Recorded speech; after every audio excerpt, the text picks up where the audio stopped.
Madame Christine Lagarde, Managing Director of the International Monetary Fund, Honorable Ministers of Government, Vice Chancellor of the University of the West Indies, Professor Nigel Harris, Campus Principal, Professor Archie MacDonald, other distinguished members of the government and the university executive, distinguished ladies and gentlemen, and by no means least, students of the University of the West Indies, welcome.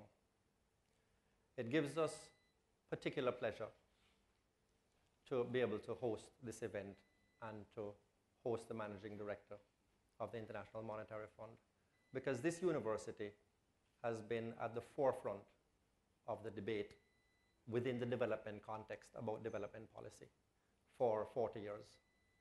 And it really is entirely appropriate that an institution that is critical to the development process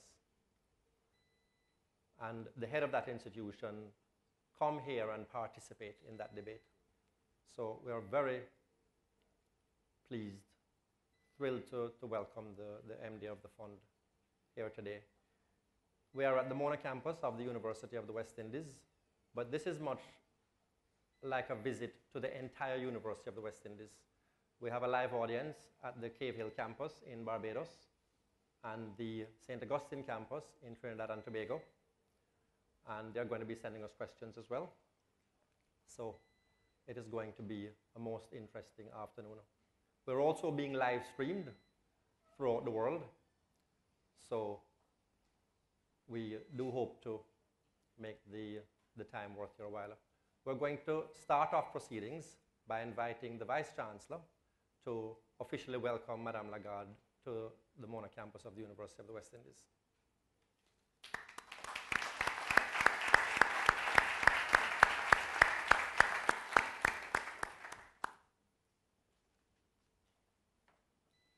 Madam Christine Lagarde, Minister Peter Phillips, Principal of the Mona campus, Professor Archibald MacDonald, other distinguished guests. I wish to start by extending a warm welcome to you, Madam Lagarde, to the Regional University of the West Indies. We are a university that extends across 1 million square miles of sea, with sites as far away as Bermuda in the north, to Belize in the west, to Trinidad and Tobago in the south, and Barbados in the east. The immense importance of your visit to Jamaica is probably best evidenced by your capturing the headlines and editorials of both national newspapers in Jamaica. It is a reflection of how the IMF presence is seen in a country dealing with unprecedented economic challenges, challenges that are not only local, but reflect a global economic and geopolitical uncertainty of a magnitude not seen in nearly a century. Your lecture is an important moment of opportunity for our regional university to demonstrate how institutions like ours can establish a space, a neutral space, where ideas and formulations about major issues being tackled by national, regional, and global communities can be debated and discussed. One of today's newspapers noted that you were ranked number 5 on the Forbes magazine's World's Most Powerful Women's list. In truth, whatever the list, your intellectual prowess and personal achievements are an astounding example of what is possible for young women and indeed young men in our university, Jamaica, and our region. And for this reason, too, your presence is important. As we anticipate your discussion today, I recall having the opportunity to watch your superb BBC Dimbleby lecture in February this year. Your grasp and articulation of the profound changes that have transformed our world in the last century was as instructive as it was impressive. You spoke of the geopolitical and economic uncertainties of 1914, not unlike those facing us in 2014. The impact of the 1944 Bretton Woods Agreement in creating and forging a new world order of cooperation. And you're identifying some of the major challenges facing us today: demographic shifts, environmental degradation, and income inequality were important and of particular relevance to our university. Of emphasis in your talk was the vital importance of investment in education in tackling the challenges we face. Education not only for young people, but for the entire population.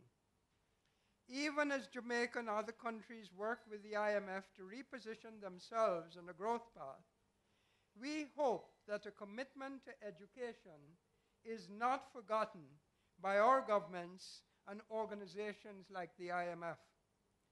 Today's newspapers also carried news of the UB Mona campus being forced to seek an overdraft facility for the first time in many, many years.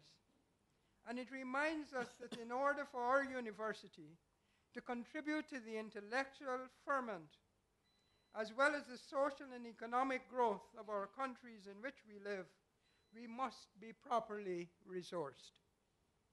Let me close, Madame Lagarde, by thanking you again for agreeing to have this visit with us. And I express the hope that your visit to Jamaica can provide greater understanding by the IMF and like bodies of the social and economic challenges we face. And your organization can help provide the insight and assistance in charting a route to future prosperity. Thank you.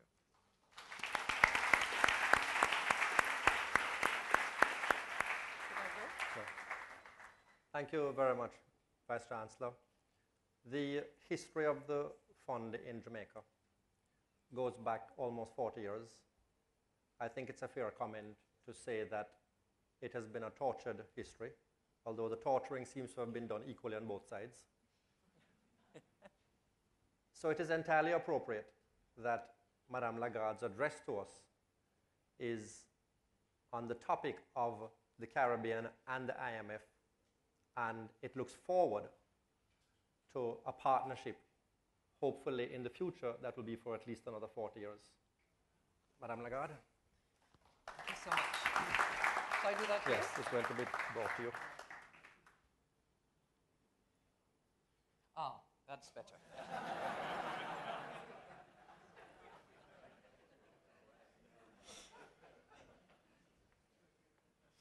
Mr. Vice Chancellor, I thought that was the ultimate test.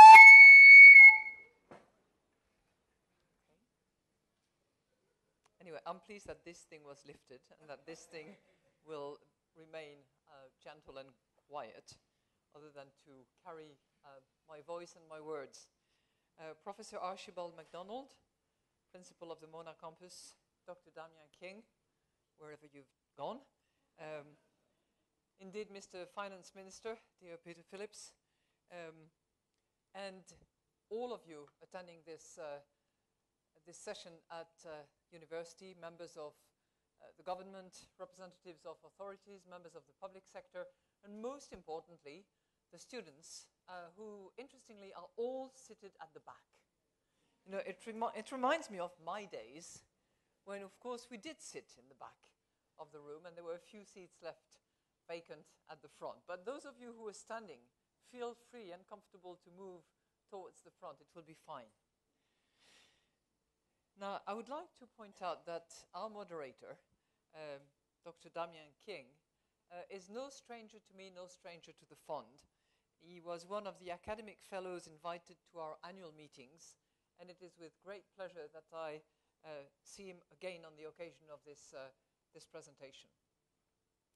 I know that the University of West Indies is a true haven of higher learning, and I'm very grateful, Mr. Vice-Chancellor, that you took the trouble to listen to the Dimbleby lecture. It's actually one that I worked really hard on and meant to actually convey some of the messages that I strongly believe in, which are not necessarily core business for the IMF, although they are very, very solidly related, whether we're talking about the virtue of education, whether we're talking about the environment and the respect that we should have for the environment, or whether we're talking about inequality. All of those are of macro critical dimension, which is why I think that we should be mindful of them. Now, the excellence of your university is unparalleled, and I have to tell you that I have attended and participated in many lectures around the world, but I have never given a lecture in front of an audience belonging to a regional university. I've spoken at local universities, state university, national universities, but never a regional universities. And I would like to salute on this occasion not only the students who are here in the room, but also the students who are linked up to us. And I think you said that they were from Barbados and Trinidad and Tobago. And 16 other countries. Goodness me. Right, well, I very respectfully salute all of you. Now, the quality of a university is often tested by the prominence of its alumni. And obviously, we looked at your alumni list, and it's quite impressive. They pepper across the top echelons of their fields, whether they are CEOs, whether they are scientists, whether they are artists, whether they are entrepreneurs, whether they're professors, whether they are public servants. These alumni actually include 18 current or former heads of states or prime ministers. And it can claim a Nobel Prize winner in literature, Derek Walcott, whom I will quote later on, as well as a Nobel Prize winner in economics, the remarkable Arthur Lewis, who was also, as I remember, Vice-Chancellor in your stead a while back. So you have a great legacy, and all of you students of these universities should be encouraged, not necessarily humbled, but should be encouraged to belong to this track of talent. Second thing I would like to say by way of introduction is how delighted I am to come to Jamaica. This is my first visit to your beautiful country, and it is certainly not the last. I made a commitment to Honorable Peter Phillips that I will come back as a private citizen in order to check on your tourist industry.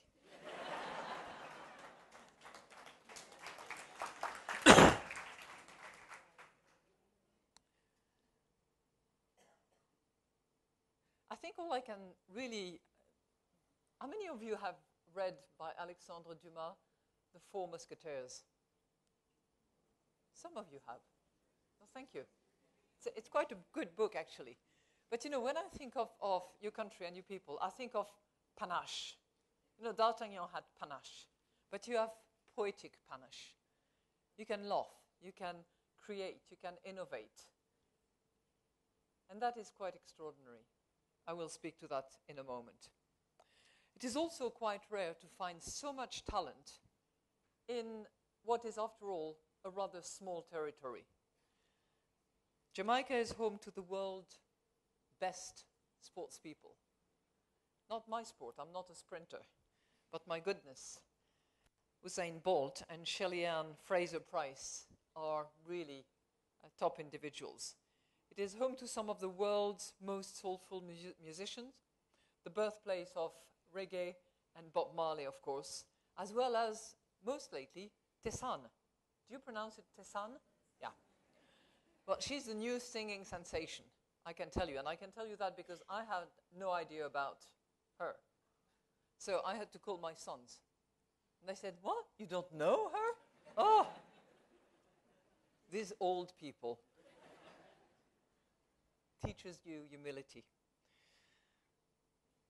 It is also home to some of the world's most gifted writers. Think of the lyricism of Claude McKay and Louise Bennett. And this is not just about Jamaica, although Jamaica has a lot to claim. We can see the same level of talent all across the region. Derek Walcott hails from St. Lucia, and another Nobel Prize winner in literature, V.S. Naipaul, comes from Trinidad and Tobago. Grenada can boast Kirani James, the reigning Olympic 400-meter champion. Rihanna, the chart-topping songstress, comes from Barbados. And of course, Sidney Poitier, the legendary actor, comes from the Bahamas. So it is abundantly clear that Jamaica and the entire Caribbean region simply exude capacity, capability, creation, and innovation. I know, though, that despite these talents, the Caribbeans have gone through a tough time over the past few years. You know this here in Jamaica. You have lived it, you're still living it. But your generation, this generation, holds the key to the future. When your immense talents are put to the service of your countries, success has to happen. Now, indeed, I can feel a powerful wave of change, and I believe that the region has set sail on a voyage towards greater prosperity. And Jamaica is raising its sails with confidence. What I would like to do on the occasion of this lecture is talk about two things in particular. One is talk about the change that has come to the Caribbean and to Jamaica in particular. And second, how the Caribbean can keep changing to ensure a successful journey. And then I will say a few things about how the IMF has had to change as well and to adapt, and that will be my conclusion. Let me start with how the region is changing. Trading lethargy for liftoff. And I'm not being dismissive about it. We're just looking at numbers. The need for change is clear. The Caribbean has had a tendency to get stuck in the doldrums of stagnation. Low growth, high debt, low competitiveness, high unemployment, particularly for the young people. This has been especially true for countries depending largely on tourism, like Jamaica. And in these countries, growth has averaged less than 2% a year since the mid-90s. I know there have been a couple of years where growth was a lot higher, but that was really very incidental. That was Jamaica, which is not at an average of 2%. It's an average of 1%. So for the Caribbean as a region, we're talking about an average of less than 2%. For Jamaica, it's 1%. Now, I recognize that this picture does not apply to all countries in the region. Natural resources-based countries like Trinidad and Tobago, Suriname and Guyana have been able to achieve higher growth thanks to stronger commodity market. But in other countries, stagnation can be traced to a number of factors. Productivity and competitiveness have suffered from overvalued exchange rate. I would call them wrongly valued exchange rate. And I'll explain that later on. And high energy costs. Confidence has been hurt by the high debt and macroeconomic volatility. Everyone has had to cope with the high frequency of natural disasters. Now, given this legacy shared by the Caribbean islands, the Caribbean was particularly vulnerable going into the global financial crisis and was hit with it with full force.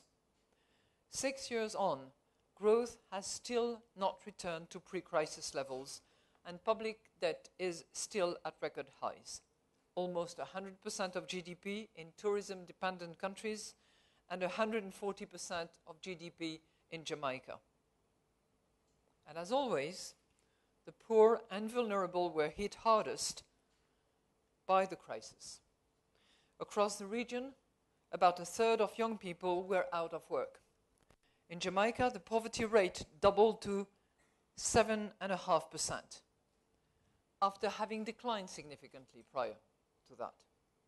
And with the doors of opportunity barred for so many, the result is disengagement disenchantment, and exclusion, as we all know, can create inflammatory situation that often result in increased insecurity and a steady deterioration in the quality of life. So clearly then, the crisis was a major wake-up call. Caribbean leaders understand the need for change, not just to free themselves from the grip of crisis, but to adapt to the challenges of the global new norm.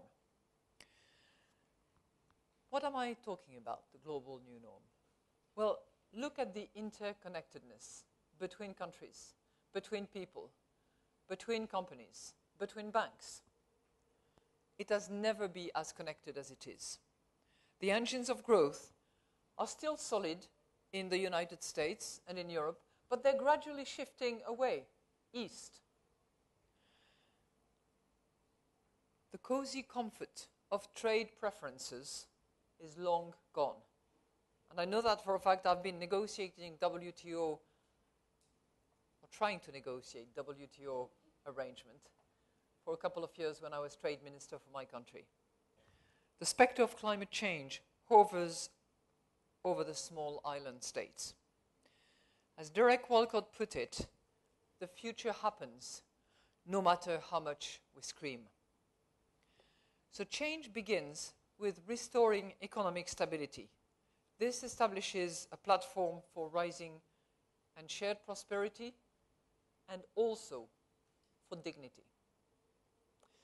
Leaders have begun to deliver on that front, in a few cases with bold and far-reaching reforms. This includes Jamaica, which has made some hard choices to get growth higher and debt lower. Those are the objectives. Get growth higher, debt lower, restore confidence, make sure that public finances are sustainable, that there can be investment, that there can be job creations. And obviously, multiple tools have to be used to reach that end. We know that hard choices are made easier when implemented in a spirit of solidarity and shared sacrifice. This is clearly confirmed by Jamaica's experience. We're not shying away from how difficult it has been for the people of Jamaica and how much pain and sacrifices there has been. But the measures decided by the Jamaican authorities, which we have endorsed and which we are supporting, try to spread the burden across society. Wage freeze on civil servants, debt exchange for financial investors, increases in taxes and tariffs for water and transportation, and higher import prices as the exchange rate was allowed to adjust to the right valuation where it should have been, as opposed to the clear overvaluation that it was at. And while the government was cutting spending, it was doing its best to protect the most vulnerable, raising cash transfers for poor households by 67% for the elderly and 15% across the board for all the others, with another 15% increase which is planned for October. And that is intended to take into account inflation, but also additional cash transfers for those poor and vulnerable households. Jamaica has also come up with a great innovation in ownership, because when those reforms are conducted, you don't want to leave a minister, be him the finance minister, Honorable Peter Phillips. You want complete ownership and support to be given. And the government's reform program is being monitored by an outside group. I don't know if you've heard about that. The Economic Program Oversight Committee. This is something that I had never heard of, that none of my staff at the IMF had heard of, and which is a real innovation on the part of Jamaica. And it's one that will, from my point of view, be coined, duplicated, and encouraged in many other programs going forward. Because these people,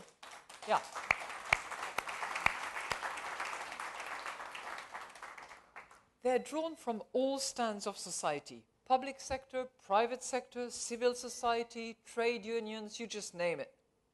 I met with them earlier today, we had lunch together, and I came away extremely impressed with their commitment and dedication to improve the situation of the Jamaican economy. This is clearly a role model going forward. So where do we stand? Jamaica is not out of the wood just yet, but we can already see signs of calm seas ahead. The public purse looks much healthier. Growth is back. Not talking about the hardly 1%. We are north of 1% and going up next year. As I said, the economy is growing at a rate of 1.6% year over year in the first quarter of 2014.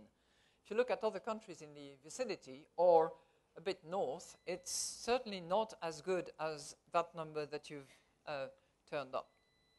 And both inflation and external current account deficit have come down.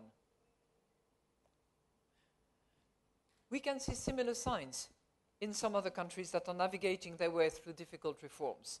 For example, public debt has fallen down by 15% of GDP in Antigua and by 1/3 in St. Kitts and Nevis. In some countries, growth is on the rebound. St. Kitts and Nevis, for instance, grew by almost 4% last year after years of decline. And yet, we are really only at the beginning of a journey. By the way, Jamaica has also reduced its public debt by 7 points. Achieving lasting success will take time for Jamaica and for the Caribbean as a whole. Which takes me to my second point, continuing with change to complete the journey. And by this I mean building on stability to lay the structural foundations of sustained and inclusive growth. And I'm confident that this can be done. You have it within your power to do it, to bring to life the beautiful vision of Claude McKay, who wrote with such poignancy about Jamaica, "I shall return again. I shall return to love and watch with wonder eyes." The region certainly has a proven ability to adapt and change. Remember, the Caribbean shifted from predominantly agricultural economy to a service economy with a high activity in the field of tourism and anything that is indirectly connected to tourism.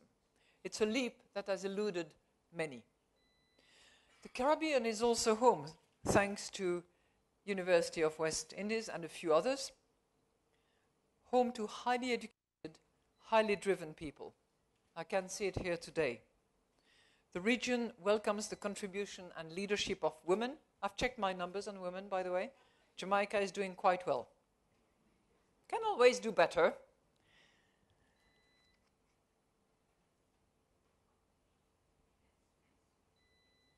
Clear evidence of that, by the way, is your Prime Minister.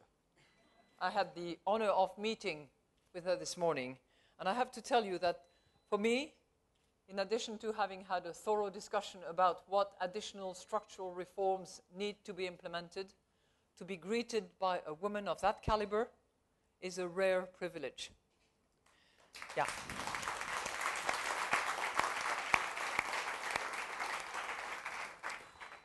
Now, I would be remiss not to mention Kamla Persad-Bissessar from Trinidad and Tobago as well.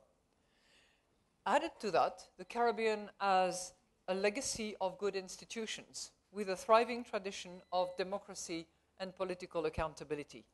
This all bodes well for the future, especially if the region can get to grips with the twin challenges of competitiveness and climate change. And that's what I would like to talk about now. Competitiveness is vital in a region of small, open economies that rely on tourism. Competing in world markets means keeping a lead on production cost. In Jamaica, letting the exchange rate right value by way of depreciation for the moment, but there might be a time when it's not depreciation anymore for the right value to be arrived at. It may very well be evaluation, re-evaluation, not devaluation. I want to be around when that happens. I'll come.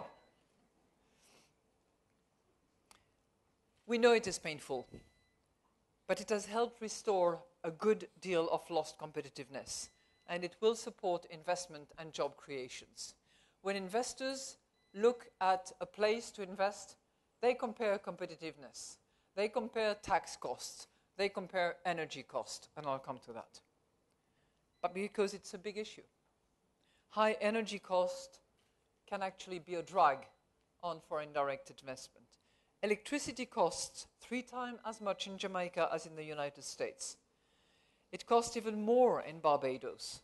So conserving and renewing energy alongside efforts to bring more competition and dynamism to the energy sector will be important. I know that the government is committed and that they're going to proceed and have the project under review at the moment. The region also needs to invest more smartly in education and training to link the skills that are needed by the economy to the skills that can be deployed by the students. Third area where change needs to happen. Critical to improve the business climate, which is less hospitable in the Caribbean than in other dynamic small economies. And this includes eliminating as much of the red tape as there is and making labor markets more effective in creating jobs. I'll give you one example, which is being addressed by the government, and that's in the area of landing permit and development of real estate project. There was too much backlog. This is being addressed. The time to instruct those files was too long. This is being addressed. In tandem, the public sector must play an enabling role through greater predictability, greater transparency, and impartiality. For instance, fiscal incentives could be made simpler and less murky. I've been a finance minister. Murky deals are never promoted by finance ministers. But finance ministers must have the authority to say, no, we don't do that incentive regime. And I know that Honorable Peter Phillips is of that caliber. Again, Jamaica is making huge progress in that area. In all of this, the Caribbean would also gain from greater cooperation. A difficult task is always made easier when more people lend a hand, and a lot easier when they work together. For example, a regional approach to transportation, infrastructure, and the marketing of tourism might work better than each country pressing for its own advantage. Each country offering a little tax holiday here, a little special subsidy there. This is not helpful. Countries have to be together, and they have to actually unite in the face of those foreign direct investment projects. Because otherwise, let's make no mistake, those foreign investors will arbitrage. They will play one against the other. So cooperation is better.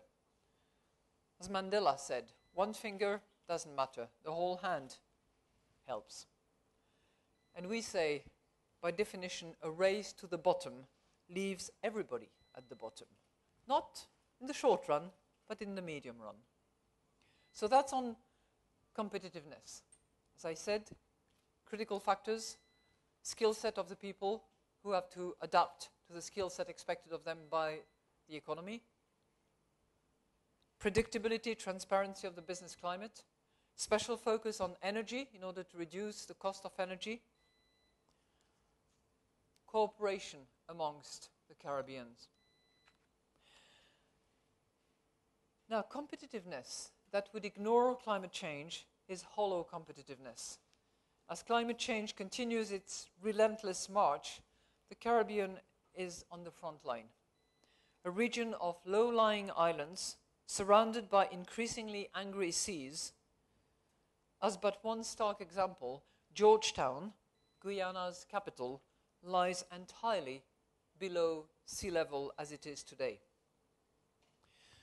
for the Caribbean, climate change creates a climate of fear. And yes, you have the Blue Mountain there. But the sea level is likely to go up. People know that their land, their livelihood, and even their lives are at stake. This is a first-order global priority for all of us. The global community must come together to save our planet before it is too late.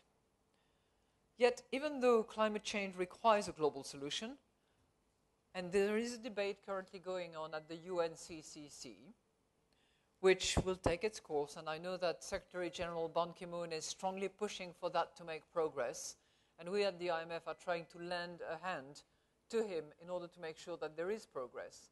But we also believe at the IMF that each and every country can do its share of the work and can actually achieve some results at its own level.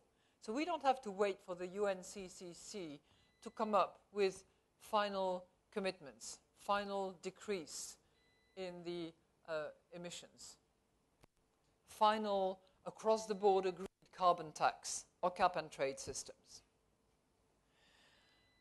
For a start, there are measures that can be taken, including in the Caribbean, to protect the people and make its economy more resilient to the forces of nature. It can invest in the infrastructure needed to better withstand natural disasters. It can improve water management to stop salted water from infiltrating valuable freshwater sources. It can protect people through better land planning. It can improve the institutional setup of disaster management. It can strengthen catastrophic risk insurance framework. Ultimately, if the region can get to grips with these challenges, I believe that its voyage will be successful, especially if it takes place on board 3 ships. What do I mean by that? 3 ships. They're not cruise liners, no. They're not pirate ships, or the 3 ships of Christopher Columbus. Rather, the ships I have in mind are ownership, stewardship, and partnership. Ownership of the reform program, so that all citizens take a stake in success. Stewardship of the economy, nurturing its resources and investing in its people.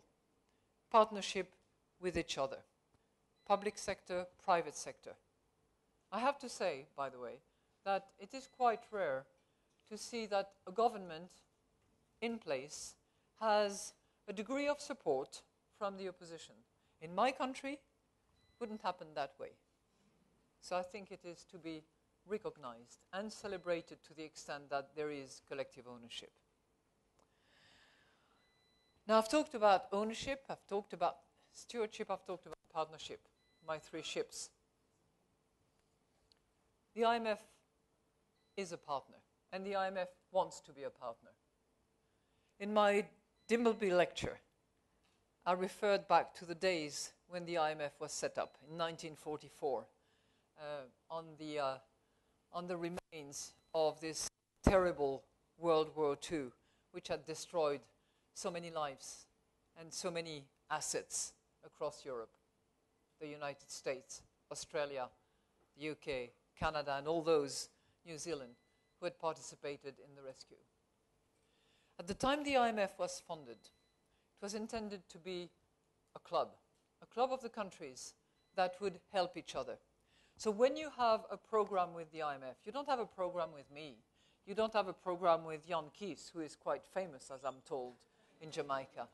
You have a program and you have a deal with the international community, with all members of the IMF. It's 188 countries that actually pool some of their resources and make sure that it is there available to give support to members that are going through tough times in terms of balance of payment, essentially. This is what it was intended for 70 years ago. Now, we have evolved over time. And from doing very traditional, it's mostly fiscal, which stood for IMF, we have evolved in many ways over the last 70 years. And we are now clearly established in 3 lines of businesses. One is policy advice, relying on surveillance that is consented by all members as a reciprocated gesture to each other, and who see some value in the policy advice that is given. That policy advice is actually enriched now by multilateral surveillance, more focus on what happens on a cluster basis, and I would suggest that the Caribbean is clearly one where that cluster approach is effective. We provide lending, that's what I mentioned, and we have done a lot of that during the financial crisis. We have disbursed over $200 billion in order to support countries during the crisis, from sub-Saharan Africa to the heart of Europe, to the Caribbean, to some Latin American countries, using, interestingly, some new instrument, not necessarily the traditional EFF or the traditional SBA, but sometimes going into FCL. Okay, what do you think of that? EFF, SBA, FCL. When I joined the IMF as managing directors, that's how they talk to me. And I said, I don't get it. You have to explain to me what you're talking about. The flexible credit line is, in my view, a very good example of how we can improve the services that we provide to our members. And it's an instrument that operates as almost a seal of approval. It's a credit line that is available, that is either drawn on or not by the country, but that is renewed until such time when the country is out of potential trouble, for as long as the country delivers on its commitment and applies a good set of policies. That's one example of how we have evolved. The third line of business we're in, and that's where I'd like to spend just a little bit of time, is the technical assistance. This is the line of business that is growing by far the most. What do we provide? Capacity building, technical assistance, and training. We did it by partnering with countries and supporting their efforts to get out of the crisis. These countries in the Caribbean include Antigua and Barbuda, St. Kitts and Nevis, Jamaica, and now Grenada.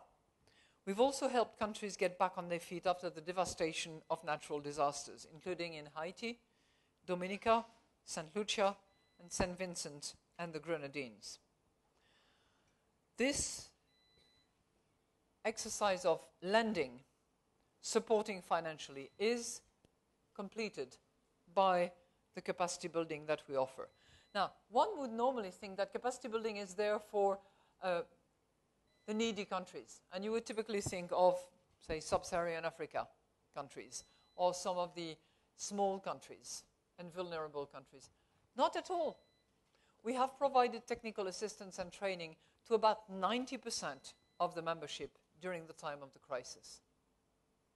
So from Libya to Greece to Myanmar to Jamaica, we have extended technical assistance and capacity building.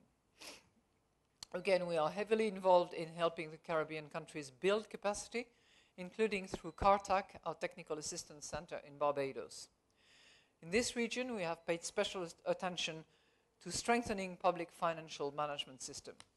And for those of you who are interested in e-learning, we are also moving to a university-sponsored platform on which we make available courses of general interest for civil servants, but generally open to all, and concerning public finance management, concerning debt sustainability analysis, and we are planning on increasing the courses that will be available in that way.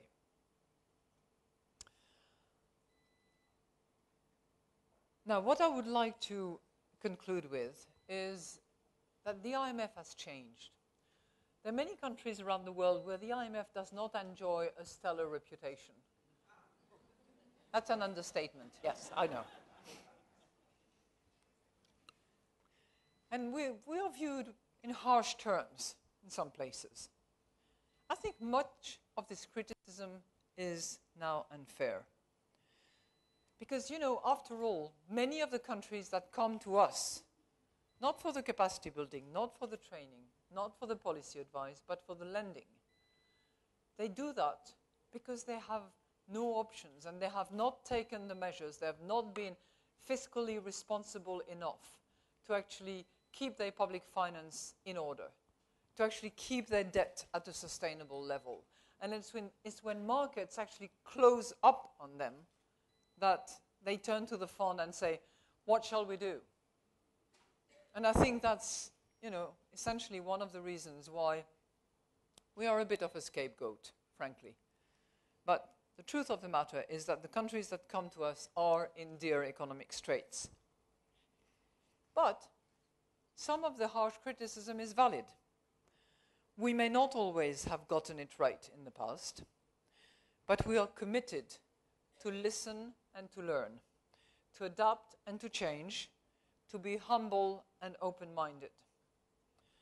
And that's what we have been doing. As some have said, this is no longer the IMF of Grandpapa. Maybe it's because I'm a mother. Now, today we're putting the highest priority not on fiscal, although it's a clear, critical component, but we're putting the focus on growth and jobs. We're getting more involved in less traditional areas that matter for growth and stability, such as taming excessive and rising inequality, grappling with climate change, enticing more women into the labor force, and facilitating financial inclusions. We're putting more emphasis on protecting social safety nets and sharing the burden of adjustment fairly. And we fully support what Jamaica and others have done in that respect. As Prime Minister Mitchell from Grenada put it recently, I always knew that the IMF had a head. Now it appears it also has a heart. Now my view is that they complement each other. You need the head, you need the heart. You need the heart, you need the head. So let me conclude on that note. I believe that the old paradigms are dead. Both the Caribbean and the IMF are very different today from what they were 30 years ago, 20 years ago, 10 years ago. You have changed, we have changed. We might have started far apart, and our track record is not great, as you rightly said. But it's clearly improving, and we want to listen and learn, be available as your partner. On that note, I think it is fitting to invoke Derek Walcott once again, who talked longingly about the days when every street corner rounds itself into a sunlit surprise. May those days come and never depart. And may this beautiful country and this remarkable region be blessed.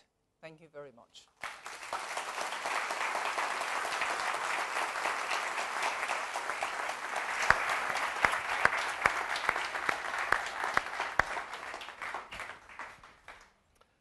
Thank you so very much. You're going to allow me 2 minutes to drink a bit of water. Yes, absolutely. Thank you. Absolutely. You know, it's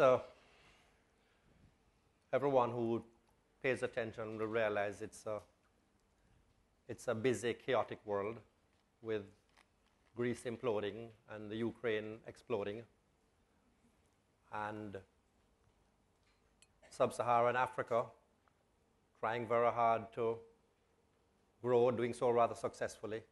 China having done so at a great breakneck pace, slowing down somewhat.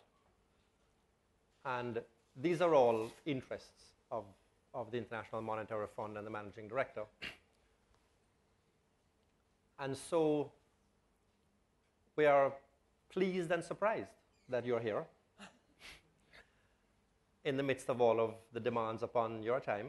And the first question I'd like to ask you is, you know, what is the significance of your visit to the Caribbean at this time? Why here and why now?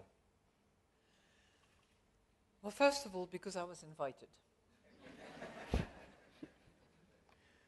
Second, because I wanted to pay tribute to Minister Phillips, to his colleagues, under the leadership of you, Most Honourable Prime Minister, for what has been as I've mentioned to her this morning, a clear change of course, not only in the relationship between Jamaica and the IMF, but a change of course in deciding to tackle the issues head-on and to make the hard choices and to successfully complete full review of the first year of the program. You know, the story of Jamaica with the IMF has been bumpy, to say the least. Programs started, programs suspended, programs renewed, programs resuspended.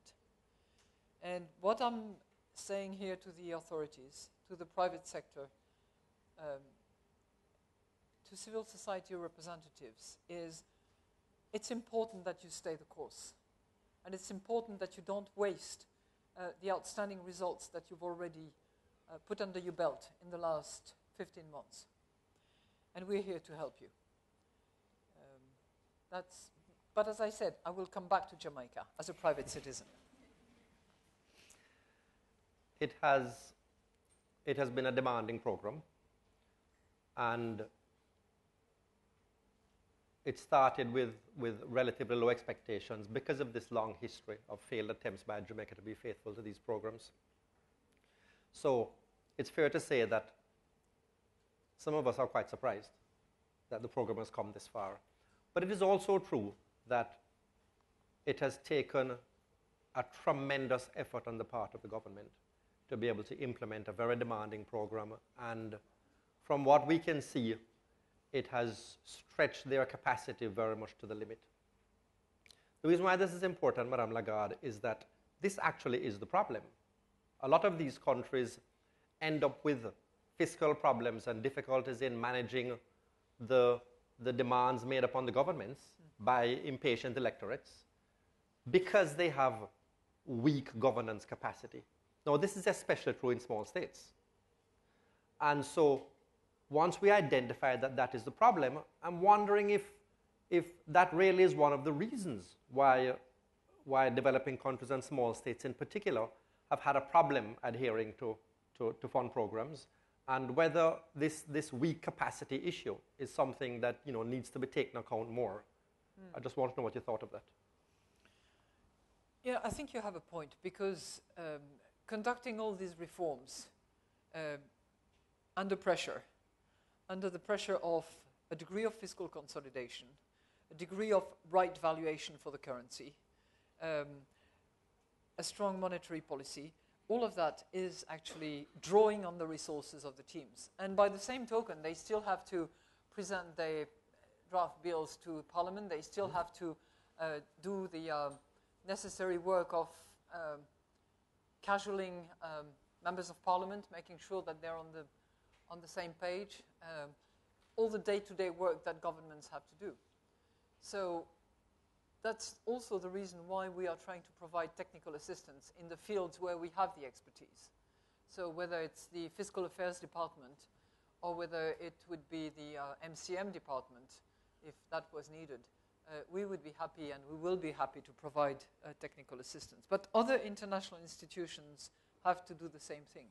The World Bank, the Inter-American Development Bank also have to provide the level of support and the level of technical assistance that is required. They have expertise in fields where we don't. When you talk about energy policy, when you talk about financial inclusions, those are areas where the bank has more expertise than we do. When you talk about structural reforms, we have limited expertise. In fiscal, we do, but not in all fields. It's actually quite interesting to hear you talk about the different pillars of activity at the fund, because there was a time 20 years ago when the view of the role of the IMF was that they gave us lots of money, and in exchange for the money, we had to suffer through conditionalities. And the conditionalities was the medicine you took in order to, or the price you paid in order to just get the money.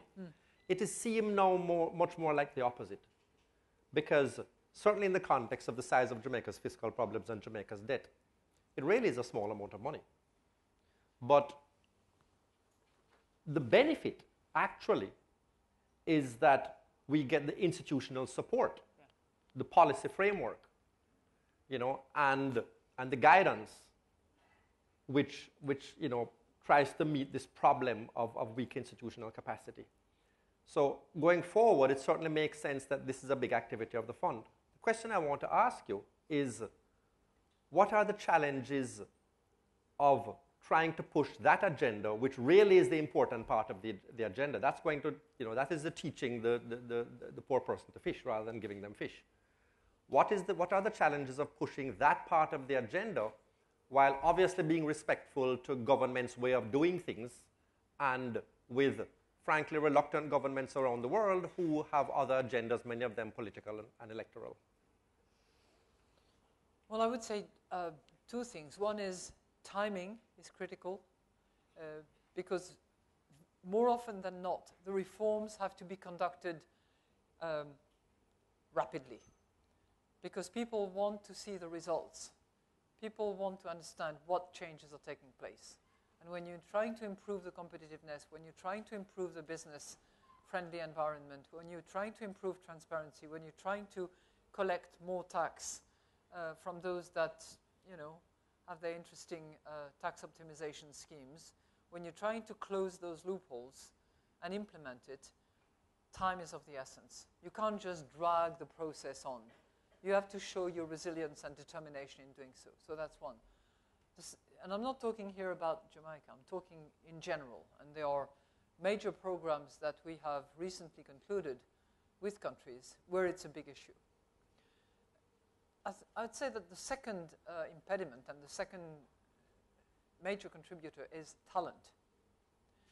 And it's not that often that you find the technical experts who have the political skins and vocabulary and behavioral approach in order to deliver on those reforms. The fiscal component, reducing spendings or prioritizing spendings and reducing your deficit, collecting on taxes. In a way, I'm not saying that it's easy, it's very hard. But it's not probably as difficult as it is to improve the business environment. Where do you start? What is going to make the investors tick and choose Jamaica or Barbados or Grenada over another island without it being a race to the bottom, as I said? So I would say timing and talent are the two critical components. I indicated, of course, that the Caribbean, and Jamaica in particular, has had a 40-year history with the fund. I think it joined in 1963. Right, but our first lending agreement was 1977. So that's the history I'm referring to. So it's understandable that, we have some questions. Yeah. We have persons with microphones going around. So if you have a question you'd like to ask, please raise your hand and indicate to one of those persons. In the meantime, you talk in your presentation about the way that the fund has changed. Now, it wasn't even 20 years ago that the annual meetings took place in a context where members of civil society who had different views would be behind barricades outside of the block where the fund and the bank are, shouting their objections while the meetings took place within. Now, I know for sure that has changed, because not only are those views that used to protest outside the barricades now brought inside the meetings and listened to, you pay for it. You pay for these persons to fly from all over the world. Yep. They come inside the meetings. They meet with you. I was in one of those meetings. Yep. What have you learned? You and the hierarchy of the fund, what have you learned from engaging with civil society in this way over the last 20 years? Two things. One is, by virtue of the process itself, it shows that the IMF cares, that we're not just looking at numbers, that we also know that behind the numbers there are people. And around the people there are non-governmental organizations, civil society, social media, that are trying to harness support and canvass views. So the mere fact that we reach out, I sit down with them, the communication department spends at least 2 days with them, hosting them and hearing comments, views, objections that they have, I think that in and of itself is extremely beneficiary. I think the second value of it is that it has made us change. I think it has made us change in the way we look at the labor market, in the way we look at social safety nets, in the way we pay more attention to things like climate change, in the way we are particularly mindful of the integration of women in the economy and what measures need to be taken. So in each and every category is represented by those social medias, civil society representatives and non-governmental organizations. We learn and we change. Yeah, I must confess that I was really quite taken aback by that. And the amount of times that I heard about country-specific conditions and inclusiveness, pretty much in every context, made me wonder, and let me give you a heads up that this is going to be a case of damned if you do and damned if you don't, that if there's not a danger of losing focus on some of the things that do in fact cut across all countries. You cannot run repeated fiscal deficits when you are a highly indebted country and expect any kind of, economic growth. So is there a danger in all of this that you lose focus on the things that do cut across all countries and that are really unchangeable? From Jamaica's point of view, I can tell you that running unchecked fiscal balances don't work. We've tried that. It doesn't work. So, is the fund going to be able to sort of maintain that balance? One of the beauties of the fund, when it was set up 70 years ago, is that the founders thought about those issues. And when they drafted the articles of the IMF, they clearly had in mind what was going to be the main purpose of the fund. So they defined the mandate very carefully. It's about financial stability, but it also includes growth, and it's made country-specific by virtue of the Article 4, which is the way we do surveillance on a bilateral basis and provide policy advice. So I think that premonition has served us well, because while we continue to focus, and will have to continue to focus on delivering on our mandate, we also have to be mindful of the changing world around us. And while keeping the focus on fiscal sanity, reducing debt for those countries that have unsustainably high debt will remain key to our programs, will remain key in our assessment, because you simply cannot borrow your consumption out of excessive indebtedness. That just doesn't work. But by the same token, we also need to look at what is a brake on growth. Why, for instance, the Japanese labor market is not integrating Japanese women who are much better educated, who will be a response to the lack of growth in Japan. By the same token, again, and it's being fiscally responsible, we need to look at how countries can gradually do away with energy subsidies, because it's a double winner. You remove the energy subsidies in a smart, transitional way, maintaining cash transfers to those who are most in need of those cash transfers, but you remove the subsidies for those that don't need the subsidies. And by doing that, you bring more revenue into your fiscal position, because you don't spend that. In some countries, it's something in the range of 7% of GDP that is being spent on energy subsidies. So I know it looks a bit funny that the IMF is looking at energy subsidies. It's a bit funny that the fund is looking at women, work, and growth. It's a bit funny that we are looking at the spillovers of corporate tax around the world, but it's directly related to our mandate. And I think we will continue to do that without losing the focus of what I said earlier. Good. I'm going to ask that in asking your questions, a lot of people here have questions, so I'm going to make two requests of you.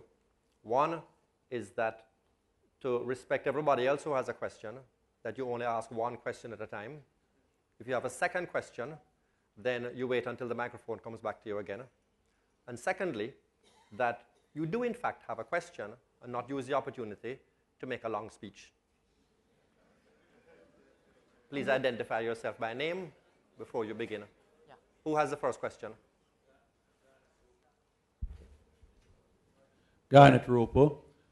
The question I have is whether or not the IMF has in fact changed. Thank you for the charm and courtesy in the delivery of the speech. Really very interesting. But isn't the valuation the strategy that has always been used? And isn't that a way of victimizing the victim with the outcome that the country is almost a stomping ground for these suitcase investors, like they had in the Asian Tigers, and that in the end, what we end up with is a country of migrant workers who can really be exploited by the metropolis. Is there an outcome different from that you envisage by this devaluation, or as you call it, right valuation strategy? And are you a student or are you a journalist? I'm sorry, I missed that. Are you a student? No, I'm not a student. You're a journalist. Well, I am many things, but I'm not a student. Kind of.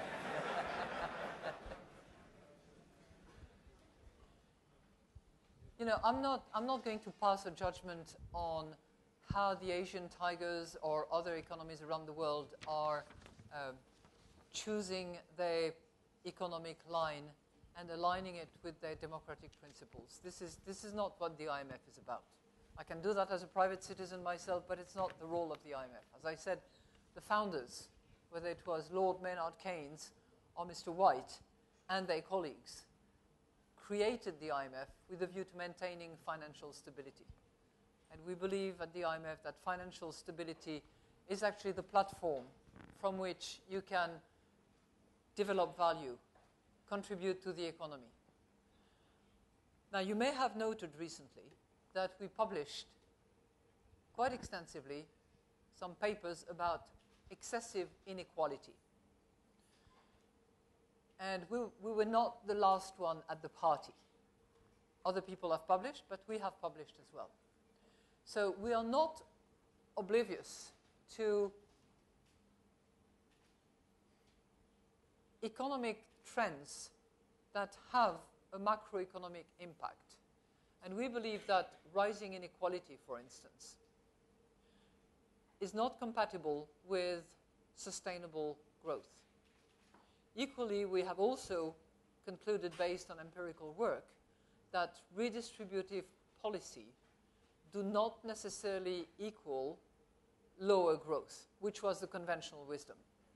So, you know, in our own way, within the parameters of our mandate, we also explore some of the ideas that will actually make a difference if governments decide that it is worth their while, worth their next political campaign, to actually jump on those horses. But let me come back to the issue of the right valuation, as I mentioned it, and I suppose you were at the press conference this morning. You cannot, number one, borrow your consumption out of excessive debt forever. You have to put a stop to that. In the same way, you cannot bleed your reserves in order to support a currency that is overvalued. There's no magic to it.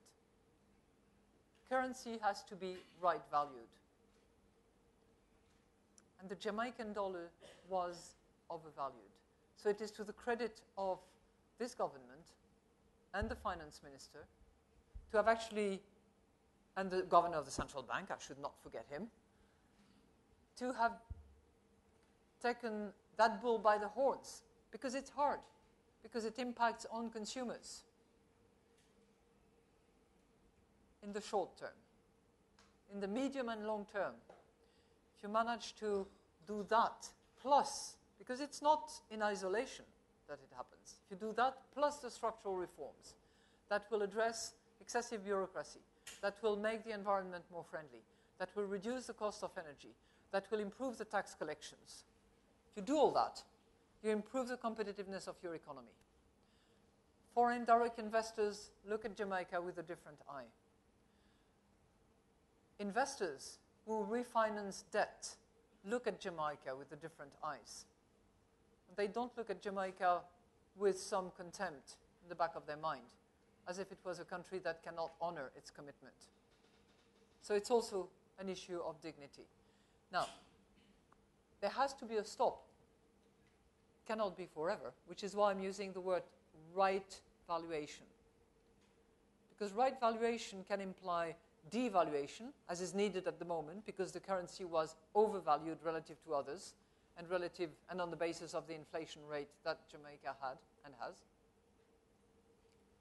But when inflation comes down, when the factors of production improve, and when competitiveness is restored, that right valuation, as I said, will not imply devaluation. It will imply appreciation.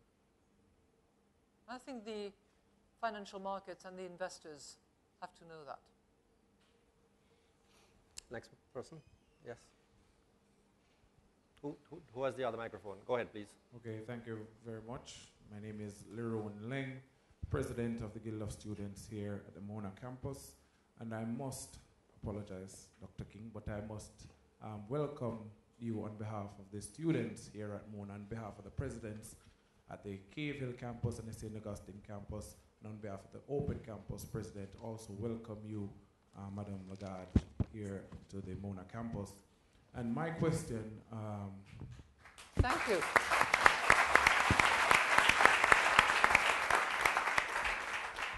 Thank you very much. And my question is with respect to the issue of tertiary education financing. The Jamaican government some time ago, with arguable rationale, cut the subsidy to the University of the West Indies, and it's a trend that seems to have continued. It has happened in Barbados, it has happened in Trinidad and Tobago. Up to yesterday, I got an email from my friends there in Trinidad about the potential of them, some law students losing their funding here at the University of the West Indies Mona campus. So it seems to be a trend that the governments of the region is removing funding from tertiary education. And I'm just seeking your perspective on the issue of tertiary education financing. How wise or what impact do you think that policy or that trend, if it continues, would be to the development of the region? Thank you. Madam, let me just add to that, because that's actually very similar to a question that we got from Malcolm Bovell, who's a management student at Cave Hill in Barbados. In Barbados, they too have to engage in some fiscal consolidation. And as a result of that, they are introducing fees for the first time in their tertiary education. He also raised the question of the financing of tertiary education. So if you could address the question in that context.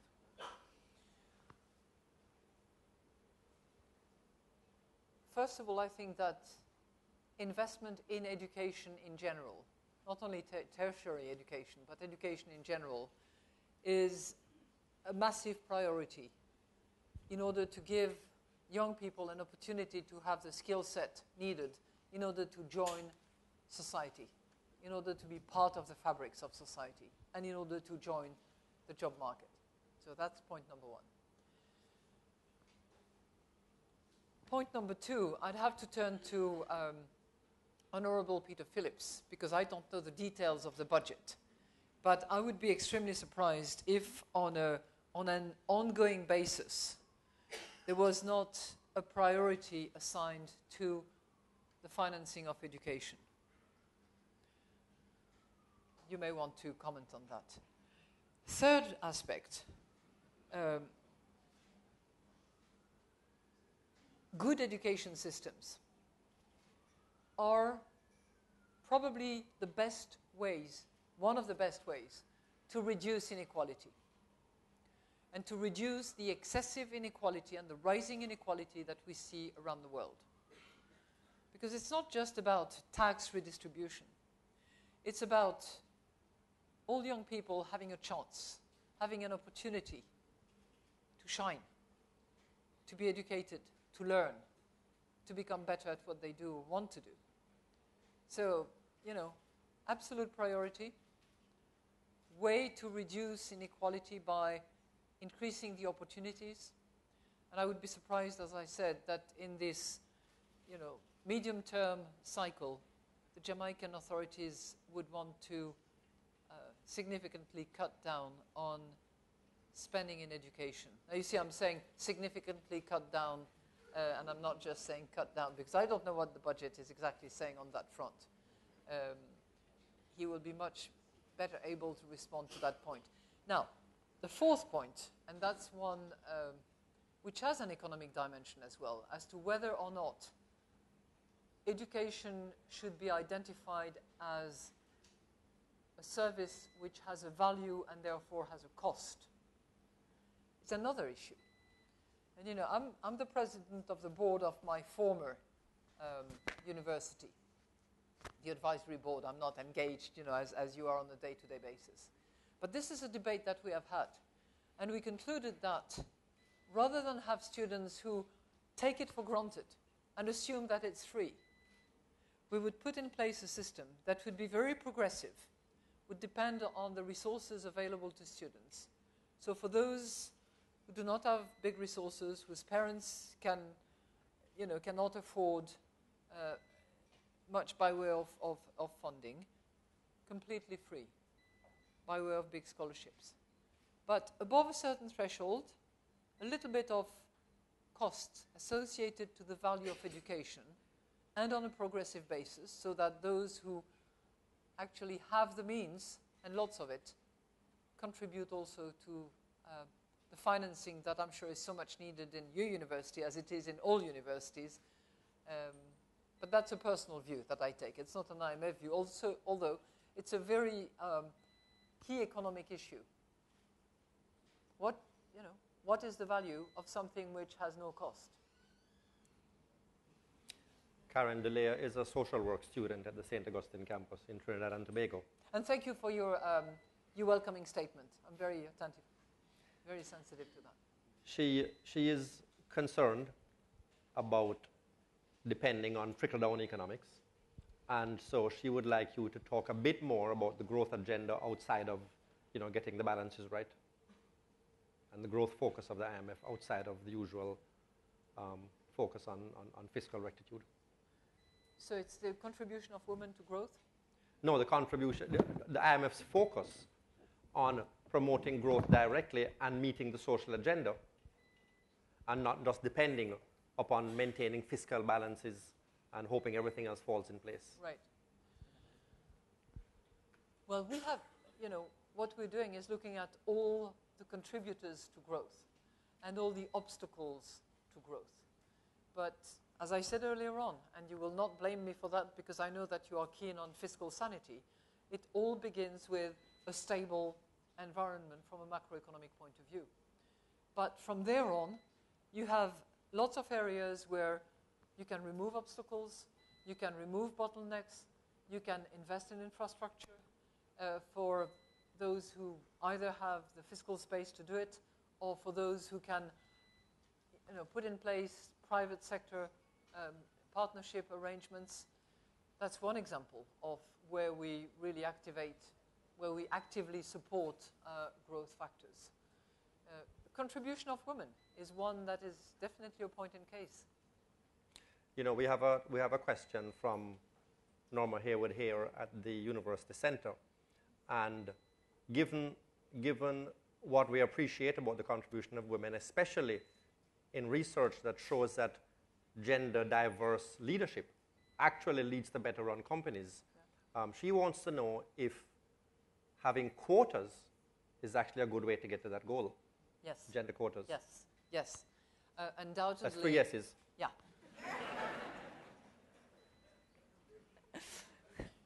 Well, I'll tell you why it's 3 yeses from our point of view. It's a first yes for the gender. It's a second yes for the country of origin. And it's a third yes for the diversity of thinking and education. So those are my 3 yeses. I used not to be in favor of quotas. I used to belong to that category of young women who thought that we should just get there on our own merits, and we didn't have We didn't need to have quotas. And I'm sure that some of you feel that way.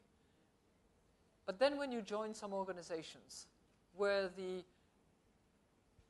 women relative to men are abysmally small, and when you do your demographics and you realize that it's going to take 220 years to arrive at parity, you think to yourself, quotas are necessary for a given period of time.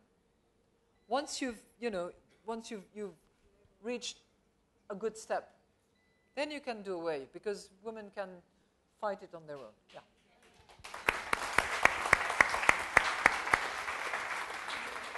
I really have to apologize to the audience because Madame Lagarde actually has another engagement that she has to run to. She has a very busy schedule today. So at this point, I do apologize, but I have to invite Mina Israel to come forward and give the vote of thanks for her visit today. I really am sorry that we can't take any more questions. You can send me your question by email, by the way. They will be, huh? Will you? Okay.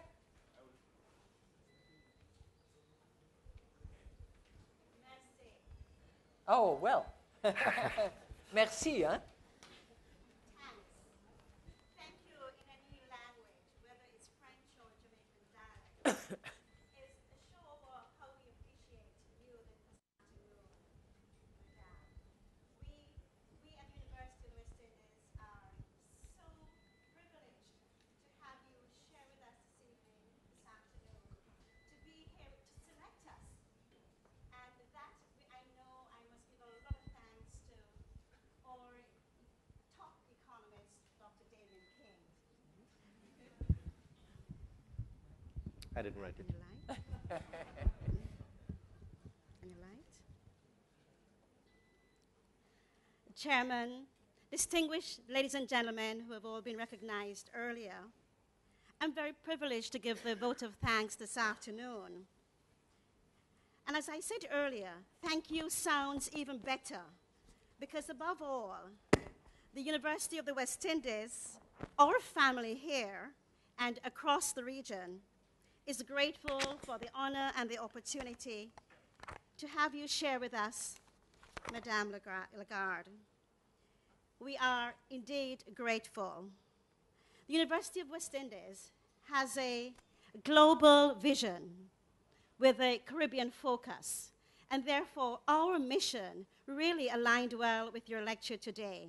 Your lecture on the challenge and the Caribbean and the IMF, building a partnership for the future. We thank you for an enlightening and stimulating presentation, and as Dr. Roper said, done it so charmingly. We thank you for reminding us of the focus on ownership, stewardship, and partnership. And so I must take an aside, and I see some of my women colleagues in the audience. In another hat that I wear as president of the International Women's Forum here in Jamaica, we want to say how much we have watched you, how much we are proud of you, how much we have seen your advocacy for women and youth. And we really want to tell you that we're following right back at you, as we would say in Jamaica. Thank you so much to our Minister, Phillips, our 2 Men of the Year, Governor and Richard, for EPOC, and my dear friend Judith Green, to your team from the IMF, to our Vice Chancellor, Principal, and the leadership of UWI, but more so to our students here this afternoon. We want to tell you how much we appreciate you, how much we will send you those other questions that we didn't get to ask this afternoon. So I know we're pressed for time, and I won't even pretend to be reading what I wrote, but just to say how much we appreciate you, how much we thank you, and how much we want to see you soar even more. Thank you. Thank you.